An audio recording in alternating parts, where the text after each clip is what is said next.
This is Amelia Earhart, one of the greatest aviators in history. Let's take a peek into her remarkable journey through the skies.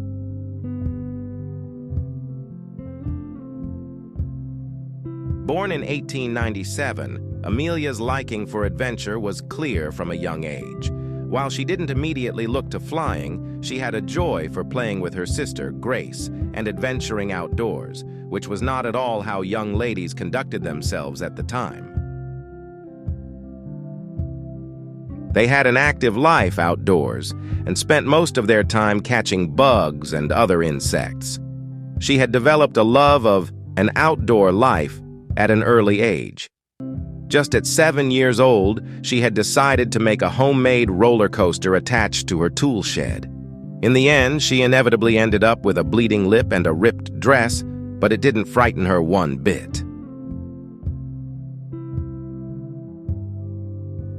On Amelia's 10th birthday, her father took her to be face-to-face with a real plane. Her father attempted to get her on the plane, but she refused, saying, "It's a thing of rusty wood and wire and not at all interesting." How ironic is that?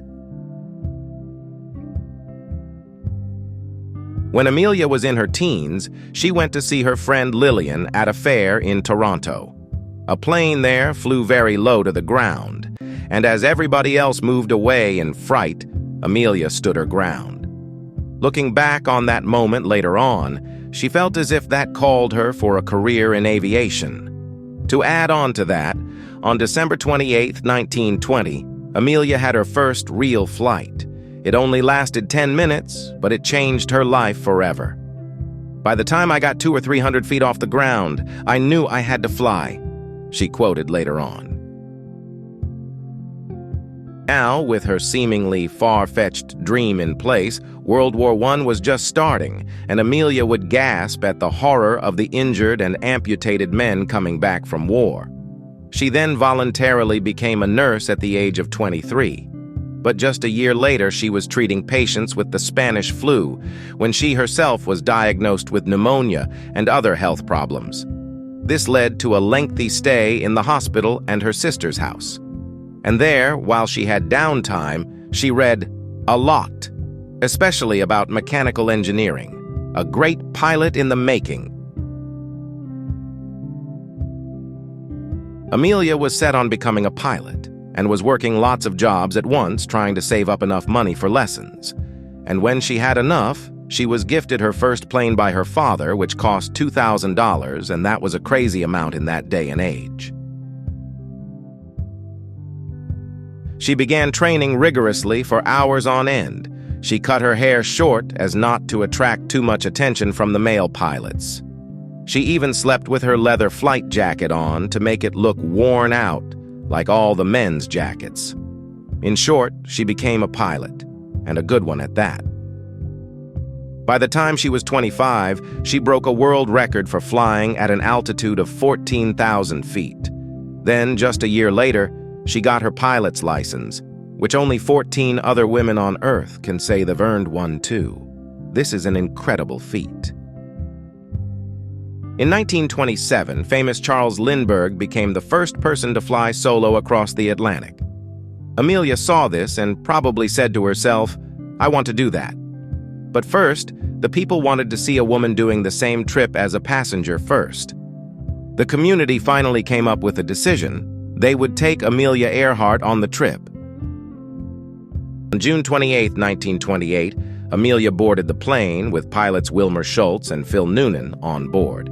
Wilmer was going to get paid $20,000 for this flight, Phil $2,000, and Amelia some recognition from the public at most.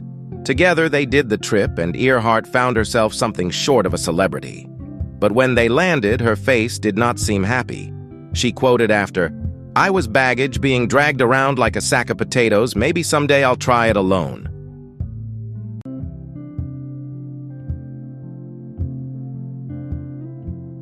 Now, as we fast forward, she has become a household name.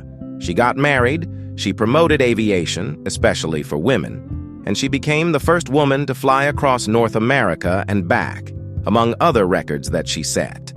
Then, importantly, in 1932, she did exactly what Mr. Lindbergh did: fly across the Atlantic.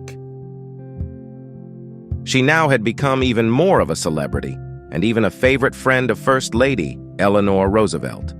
But her job wasn't done. Amelia wanted to be the first woman to ever circumnavigate the globe, and this is where things go dark.